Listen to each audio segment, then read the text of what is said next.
Carta de Léntulo Publio de Jerusalén al emperador Tiberio César. He sabido, oh César, que deseas tener noticias detalladas respecto a ese hombre virtuoso llamado Jesús. Aquí, por fin, está la respuesta que tan ansiosamente esperaba. La gente llama, el gran profeta y sus discípulos, el Hijo de Dios creador del cielo y de la tierra. Resucita a los muertos, cura todas las enfermedades, y asombra a toda Jerusalén con su extraordinaria enseñanza. Y es un hombre alto, de aspecto majestuoso, su rostro, a la vez severo y dulce, inspira respeto y amor a quienes lo miran. Su cabello es color avellana madura y lisos casi hasta las orejas, pero de estas un poco rizados de color de cera virgen muy resplandecientes, está partido por la mitad, al estilo nazareno. Su frente, pura y altiva, su tez pálida y límpida, la boca y la nariz son perfectas, la barba es abundante y del mismo color que el cabello, las manos, delgadas y largas, los brazos, encantadoramente gráciles, ojos azules, plácidos y brillantes que a la misma vez son severos. Es serio, medido y sobrio en sus discursos. Reprendiendo y condenando es terrible, instruyendo y exhortando, su palabra es dulce y acariciadora. Nadie lo ha visto reír, pero muchos lo han visto llorar. Camina con sandalias y con la cabeza descubierta. Al verlo de lejos, hay quienes lo desprecian, pero en su presencia no hay quien no se estremezca con profundo respeto y admiración. Los que se acercan a él dicen haber recibido enormes beneficios, pero hay quienes lo acusan de ser un peligro para su majestad, porque afirma públicamente que reyes y esclavos son todos iguales ante Dios. Si quieres conocerle, oh César, según ya me lo han dicho una vez, dímelo y te lo enviaré.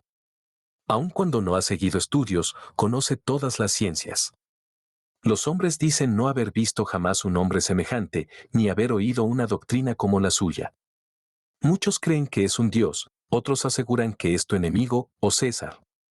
Dícese que jamás ha hecho daño a nadie, y que, por el contrario, se esfuerza en hacer feliz a todo el mundo. Jesús tenía un rostro hermosísimo y vivo, el cabello era rubio, no demasiado voluminoso y ligeramente ondulado, hasta las mejillas, de cejas negras, ligeramente arqueadas. Sus ojos, color azul, brillaban con una expresión admirable. Su nariz era recta, su barba era rubia y abundante, y mantuvo su cuello ligeramente inclinado, para que no tuviera un aire de arrogancia. De tez clara, su rostro no era redondo ni alargado, sino más largo que ancho, y ligeramente sonrojado, como las mejillas de su madre. La seriedad, la prudencia y la serenidad se unían y brillaban en su semblante. En una palabra, era en absoluto como su madre. Retrato del Salvador por Nicéforo Calisto. Informe del gobernador Poncio Pilato sobre Jesucristo, enviado a César Augusto. Capítulo 1. En esos días siguientes a la crucifixión de nuestro Señor Jesucristo, en tiempos de Poncio Pilato, gobernador de Palestina y Fenicia, estas memorias fueron compuestas en Jerusalén y se refieren a lo que los judíos hicieron contra el Señor. Pilato, junto con su correspondencia privada, envió este informe a César.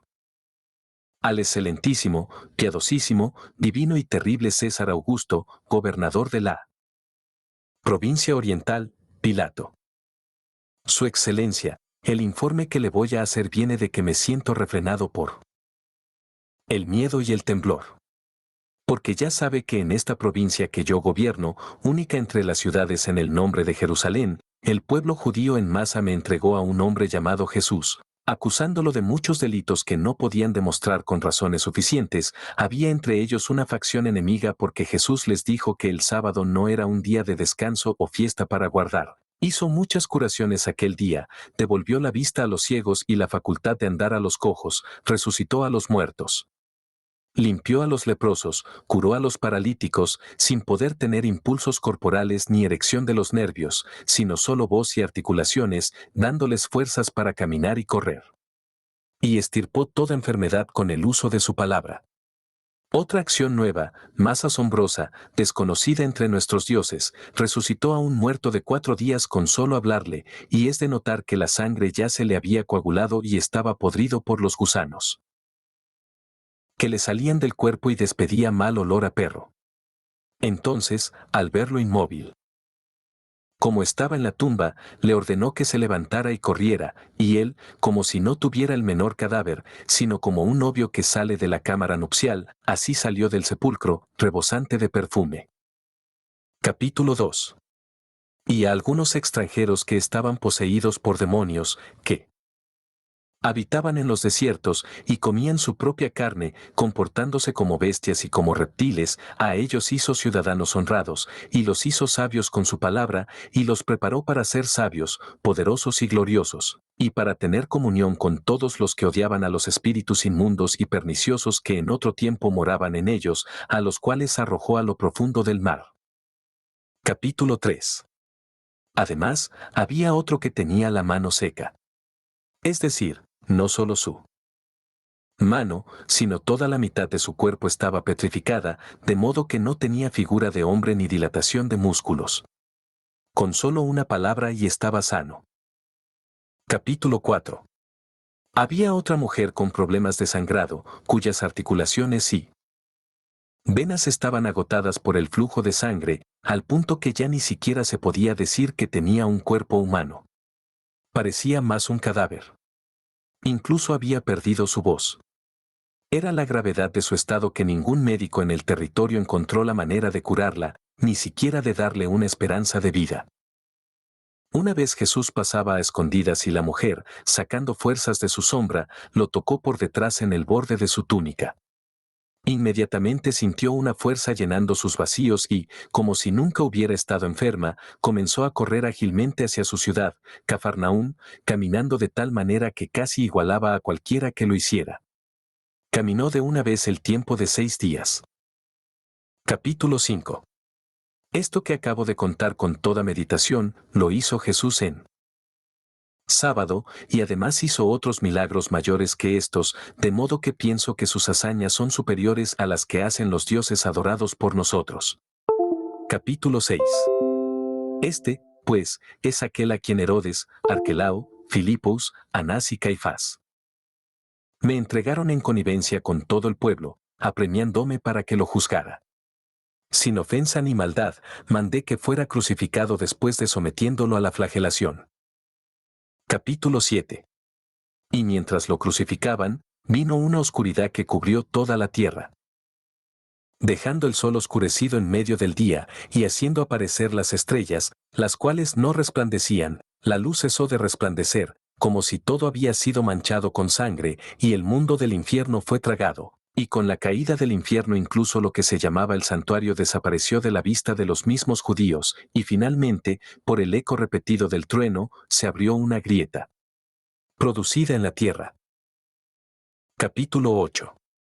Y mientras aún había pánico, aparecieron algunos muertos que habían resucitado, como los mismos judíos testificaron, y dijeron que eran Abraham, Isaac, Jacob, los 12 patriarcas, Moisés y Job, y, como decían, el primero de aquellos que habían muerto 3500 años antes. Y muchísimos de ellos, a quienes también pude ver que aparecían físicamente, se lamentaban a su vez, a causa de los judíos, por la prevaricación que cometían, por su perdición y por la pérdida de su ley.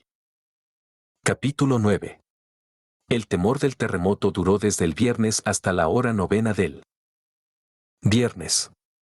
Y cuando llegó la tarde del primer día de la semana, se escuchó un eco del cielo, que a su vez adquirió un resplandor 7 veces mayor. A la hora tercera de la noche apareció el sol, resplandeciendo más que nunca y embelleciendo todo el firmamento.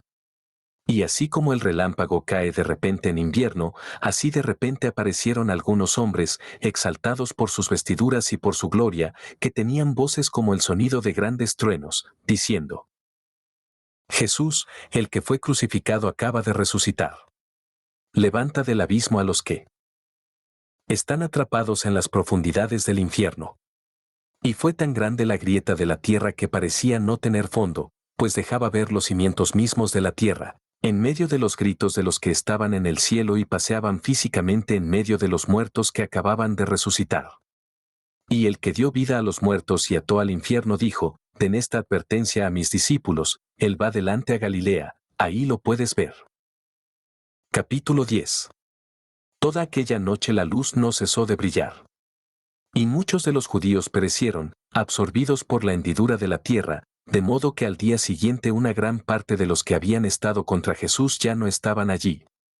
Y no quedó ninguna sinagoga de los judíos en Jerusalén, porque todos desaparecieron en aquel terremoto. Así que, estando fuera de mi juicio por aquel pánico, y estorbado en extremo por un espantoso temblor, hice a su excelencia el informe escrito de lo que mis ojos vieron en aquellos momentos. Y además, recordando lo que los judíos hicieron contra Jesús, envío este informe a tu divinidad, oh Señor. Correspondencia entre Poncio Pilato y Herodes. Esta correspondencia, que ha llegado hasta nosotros, consiste en 2 cartas intercambiadas entre ellos, de las cuales se han encontrado 2 versiones en el siglo VI, una en siríaco, la otra en griego. No se sabe nada de los originales. Según este texto, Pilato se arrepintió de sus acciones. Da testimonio de la predicación de Cristo después de la resurrección en Galilea. Se las arregla para culpar de la condenación de Cristo a Herodes, quien lo habría presionado. El centurión citado, Langino, fue quien abrió el costado de Cristo con su lanza. Este también fue convertido, según el autor. En respuesta, Herodes le relata sus miserias y cree que sus sufrimientos están justificados. Cree que se merece el doble. Pilato, gobernador de Jerusalén, saluda al tetrarca Herodes. Lo que hice bajo tu dirección no fue bueno en absoluto el día en que los judíos me presentaron a Jesús, el llamado Cristo, porque así como él fue crucificado, así soy yo al tercer día de entre los muertos, como algunos lo anuncian, el centurión de entre ellos. Yo mismo me propuse enviar una expedición a Galilea, y todos dan testimonio de que lo vieron en su propio cuerpo, conservando el mismo semblante. Incluso se dejó ver por más de 500 personas, con una misma voz y con idénticas enseñanzas. Estos individuos han ido dando testimonio de ello, y lejos de vacilar, han predicado su resurrección como un fenómeno extraordinario y anunciado un reino eterno, de modo que el cielo y la tierra parecen regocijarse con sus santas enseñanzas. Y sabrás que Procla, mi mujer, dando crédito a las apariciones que tenía de él. Cuando estaba a punto de hacerlo crucificar por tu instigación, me dejó solo y fue con 10 soldados y Langino, el fiel centurión, a contemplar su rostro, como si fuera un gran espectáculo. Y lo vieron sentado en un campo, rodeado de una gran multitud, y enseñando la magnificencia del Padre, de modo que todos estaban fuera de sí y llenos de asombro, preguntándose si el que había sufrido el tormento de la crucifixión había resucitado de entre los muertos. Y mientras todos lo miraban con gran atención, vio a Procla y Lanyaínes, y se dirigió a ellos con las siguientes palabras: ¿Todavía no me crees? ¿Y tú, mujer, no eres tú quien le envió una carta a su esposo, acerca de mí? El testamento de Dios que el Padre ha establecido. Así que yo, que fui crucificado y padecí muchas cosas, daré vida a través de mi muerte, a ustedes saben, toda carne que ha perecido. Cartas de Pilato a Herodes. Herodes, tetrarca de los Galileos, saluda al gobernador de los judíos, a Poncio Pilato. Estoy lleno de gran aflicción, como dicen las sagradas escrituras, por las cosas que ahora les voy a relatar, así como pienso que ustedes por su parte les afligirán al leerlas. Sepan que mi hija Herodías, a quien amo mucho, murió mientras jugaba junto al agua cubierta de hielo y se rompió. Su cuerpo se hundió y su cabeza, cortada por el hielo, quedó en la superficie. Luego su madre la acogió, ya que el resto de su cuerpo se perdió en las aguas.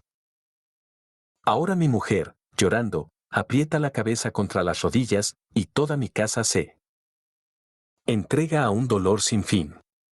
Yo, por mi parte, he estado rodeado de muchos males desde el momento en que supe que habías despreciado a Jesús, y quiero salir solo para verlo, adorarlo y escuchar una palabra de sus labios, porque he hecho muchas iniquidades contra él y contra Juan el Bautista. Recibo con justicia lo que merezco, porque mi padre derramó la sangre de los hijos de otros en la tierra por causa de Jesús, y yo, a mi vez, maté a Juan, el que lo bautizó. Justos son los planes de Dios, porque cada uno recibe su recompensa de acuerdo a sus deseos. Entonces, ya que es posible que vuelvas a ver a Jesús, lucha ahora por mí y dile una palabra en mi favor, porque a ustedes los gentiles les ha sido entregado el reino, conforme a lo que dijo Cristo y los profetas. Asbonius, mi hijo, ha estado al borde de la muerte, presa de una enfermedad extenuante, desde hace algunos días. Yo, por mi parte, estoy gravemente enfermo, sometido al tormento de la hidropesía, al punto de que me salen gusanos de la boca. Carta de Herodes a Pilato. Ahora, entonces, sabrán que todo aquel que cree en Dios Padre y en mí no perecerá, porque yo he hecho desaparecer los dolores de la muerte, y he cruzado sobre el dragón de muchas cabezas, mi futuro venidero. Cada uno resucitará con el mismo cuerpo y alma que tiene ahora y bendecirá a mi Padre, el Padre de aquel que fue crucificado en tiempo de Poncio Pilato. Al escuchar tales cosas, tanto mi esposa, Procla, como el centurión que estaba encargado de la ejecución de Jesús, así como los soldados que habían ido con él, comenzaron a llorar, llenos de angustia, y vinieron a mi presencia para decirme estas cosas. Yo, por mi parte, después de oírlas, las relaté a mis grandes comisarios y compañeros de milicia. Estos, llenos de dolor y ponderando el mal que habían hecho contra Jesús, se pusieron a llorar, y sin embargo yo, compartiendo el dolor de mi mujer, me comprometó a ayunar y dormir en la tierra. Y en ese momento vino el Señor y nos levantó del suelo a mí y a mi mujer, luego fijé mis ojos en él y vi que su cuerpo todavía estaba magullado.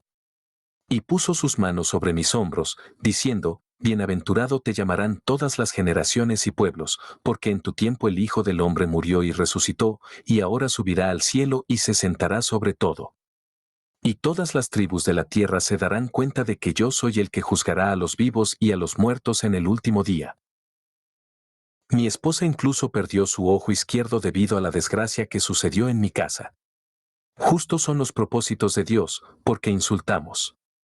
Ojo de la justicia. No hay paz para los que cometen el mal, dice el Señor. Porque gran aflicción cayó sobre los sacerdotes y los escribas de la ley. La muerte pronto vendrá sobre ellos y sobre el senado de los hijos de Israel, porque injustamente pusieron sus manos sobre el justo. Todo esto llegó a cumplirse en la consumación de los siglos, y así las naciones gentiles heredarán el reino de Dios, mientras que los hijos de la luz serán echados fuera por no haber observado lo predicado acerca del Señor y de su Hijo. Ciñan, pues, ustedes sus lomos, y abracen la justicia, tú y tu mujer, acuérdense de Jesús día y noche, y el reino será de ustedes, los gentiles, porque los escogidos han desechado al justo. Y si hay lugar para mis súplicas, oh Pilato, ya que estábamos en el poder al mismo tiempo, sepultanos, a mí y a mi casa, ya que queremos ser sepultados por ti y no por los sacerdotes, a quienes el juicio les espera pronto, según las Escrituras, a la venida de Jesucristo. A Deusatía Procla, tu esposa. Te he enviado los aretes de mi hija y mi propio anillo, para que sean un recuerdo de mi muerte, porque ya siento las lombrices florecer en todo mi cuerpo, mientras recibo el castigo temporal. Pero tengo más miedo del juicio que ha de venir, porque en ambos estaré delante de las obras del Dios vivo. Pero este juicio, que es temporal, es solo por un tiempo, pero el otro será eterno. Carta de Tiberio César a Poncio Pilato. Lo que sigue es la respuesta de César Augusto a Poncio Pilato, gobernador de la provincia oriental. El mismo César añadió una frase de su puño y letra y la envió por medio de la mensajera Rahab, a quien además confió 2000 soldados. Ya que tuviste la temeridad de condenar a muerte a Jesús de Nazaret, de una manera violenta y absolutamente perversa, y, aún antes de proclamar la sentencia condenatoria, lo pusiste en manos de los judíos insaciables y furiosos, ya que, además, tú tuviste piedad de este justo, pero después de sangrarlo por el azote y someterlo a una pena horrible y al tormento de la flagelación, lo entregaste, sin culpa suya, al suplicio de la crucifixión, no sin antes haber aceptado presentes por su muerte, ya que al fin, mostraste compasión con tus labios, pero lo diste de tú corazón a algunos judíos inicuos. Por todo esto, tú mismo serás llevado ante mí, cargado con cadenas, para que puedas excusarte y para dar un relato de la vida que entregaste a la muerte sin ninguna razón. Pero, ay de tu dureza y de tu falta de vergüenza, desde que llegó este hecho a mis oídos, estoy sufriendo en mi alma y siento que mis entrañas se rompen, porque una mujer ha venido a mí, quien dice ser su discípula, María Magdalena, de quien ella dice, echó fuera 7 demonios y testificó que Jesús realizó curaciones portentosas, haciendo que los ciegos vieran, los cojos caminaran, los sordos oyeran, los leprosos quedaran limpios y que todas estas curaciones ocurrieron solo por su palabra. ¿Cómo aceptaste que fuera crucificado sin motivo? Porque si no querías aceptarlo como Dios, al menos deberías haber sentido pena por él como el médico que era. Incluso el informe que me llegó de ti exige tu castigo, ya que en él afirmas que él era superior a todos los dioses adorados por nosotros. ¿Qué pasó para que lo entregaras a la muerte? Sabe, pues, que como tú lo condenaste injustamente y le hiciste matar, así también yo, con todo derecho, te haré justicia, y no solo contigo, sino también con todos tus consejeros y cómplices de quienes recibiste el soborno de la muerte. Entonces Tiberio César entregó la carta al emisario y, junto con ella, la sentencia, en la que ordenaba por escrito que todo el pueblo de los judíos fuera pasado a filo de espada y que Pilato fuera llevado como acusado a Roma, junto con los principales de los judíos, los que eran gobernadores en ese tiempo, Archelao, hijo del odiado Herodes y su cómplice Filipo, el pontífice Cairás y Anes, su suegro, y todos los demás judíos responsables. Así pues, Rahab marchó con el soldado e hizo como se le ordenó, pasando todos los hombres de los judíos por la espada, mientras que sus mujeres impuras estaban expuestas a la violación de los gentiles, lo que produjo una chusma abominable, como ciertamente había sido engendrado por Satanás. Entonces el emisario se hizo cargo de Pilatos, Arquelao y Filipos, Anes y Cairás, y de todos los responsables entre los judíos, y llevándolo en cadenas, partió con ellos por el camino de Roma. Sucedió que, al pasar por cierta isla llamada Creta, Caifás perdió la vida de forma violenta y miserable.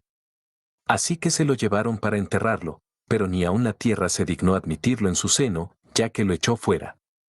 Cuando los que allí estaban presenciaron este hecho, recogieron piedras y las arrojaron sobre el cadáver, el cual fue así sepultado. El resto llegó a Roma. Entre los reyes de la antigüedad existía la costumbre de liberar de la condena a una persona sentenciada a muerte que miraba el rostro real. Entonces César dio las órdenes necesarias para no dejarse ver por Pilato. Entonces lo metieron en una cueva y lo dejaron allí, como había ordenado el emperador. Del mismo modo mandó envolver a Anes en una piel de buey, para que cuando la piel se secara al sol se contrajera y le salieran las entrañas por la boca. Así, violentamente, perdió su miserable vida. El resto de los prisioneros judíos fueron ejecutados haciéndolos pasar a espada. Pero Arquelao, el hijo del más odiado Herodes, y su cómplice Filipo, los condenó a la tortura del empalamiento. Un día el emperador salió de su casa de cacería y estaba persiguiendo una gacela, cuando ésta se detuvo justo frente a la boca de la cueva donde estaba Pilatos.